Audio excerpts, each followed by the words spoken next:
اوس چې تاسو د ای ټی ایم نه پیسې رو باسئ نو هم به تاسو حکومت ته ټیکس ورکوئ. څومره ټیکس به ورکوئ دا قانون به کله نه امپلیمنٹ کیږي. بل د پیټرول پمپ نه چې کله پیټرول اچوئ نو هم به 3 روپۍ که چېرې تاسو کیش ورکوئ، تاسو پیټرول اچوئ او نغد روپۍ ورکوئ نو تاسو نه به 3 روپۍ ایکسټرا اخلي. دا قانون به کله نه په ملک باندې امپلیمنٹ کیږي. دا تجاوزات چا ورکړي دي؟ را روان چې کم بجټ ته پای کې به دا تجاوزات پیش کیږي. آیا حکومت په پاسې کنه مکمل تفصیل په خبره کوو او دې کې د عوامو څومره نقصان نه په دې باندې هم په دې ویډیو کې خبره کوو. چې کله هم په یو ملک کې بجټ کیږي، سپیشلی په پاکستان کې چې کله هم بجټ وي نو د هغې مطابق بیا کم لیډرشپ وي هغه تجاوزات ورکوي، مطلب یو قسم له مشورې ورکوي.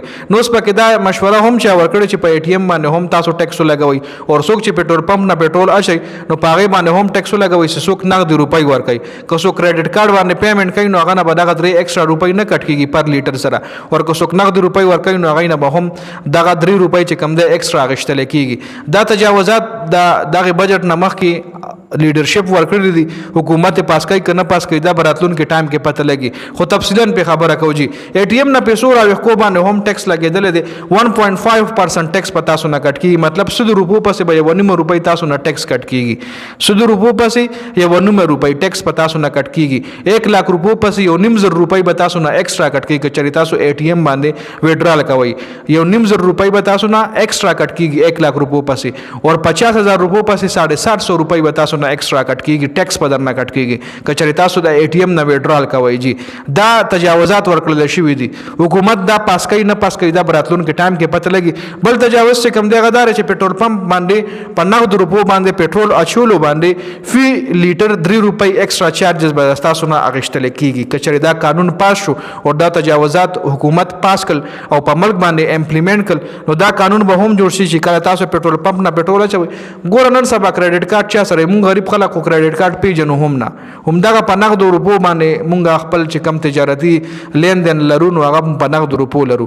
پیټرول پمپ له غریب خلک په موټر سایکل کې د 200 د 300 پیټرول اچوي نو به هم دی په کریډټ کارډ باندې پیمنټ کوي. خو هماغه مطلب د خبرې دا دی چې هماغه کیش په ورکوي که نه نو په کیش ورکولو باندې هم لاګه دا چا تجاویز ورکړي دي چې په کیش ورکولو باندې هم فی لیټر 3 روپۍ ایکسټرا چارجز دا به اوس پیټرول پمپ مالکان اخلي یا به حکومت هم اخدې کې اخلي. چې پیټرول مالکان ته حکومت 3 روپۍ یاد کړي نو پیټرول مالکان کې دی چې 15 روپۍ ایکسټرا چارج کوي، ځکه دې کې ټیکسونه به هم هغه نه کټ کېږي.